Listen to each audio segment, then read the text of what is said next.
ലൈറ്റ്സും ഡെക്കറേഷൻസും ക്രിസ്മസിനെ മനോഹരമാക്കും. പക്ഷേ ക്ഷമയും സ്നേഹവും മാത്രമാണ് അതിനെ പൂർണ്ണമാക്കുന്നത്. ക്രിസ്മസ് പുറംകാഴ്ചയെ മാത്രം ഒതുങ്ങുന്ന ആഘോഷമല്ല, ഹൃദയത്തെ സ്പർശിക്കുന്ന ഒരു നിശബ്ദമായ അനുഭവമാണ്. ദൈവം കൊട്ടാരത്തിലല്ല ജനിച്ചത്, അത്യന്തം വിനയത്തോടെ അവൻ പുൽക്കൂട്ടിലാണ് ജനിച്ചത്.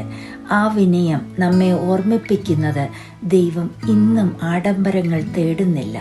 സ്നേഹവും സമാധാനവും താഴ്മയുമുള്ള ഹൃദയമാണ് അവൻ അന്വേഷിക്കുന്നത്.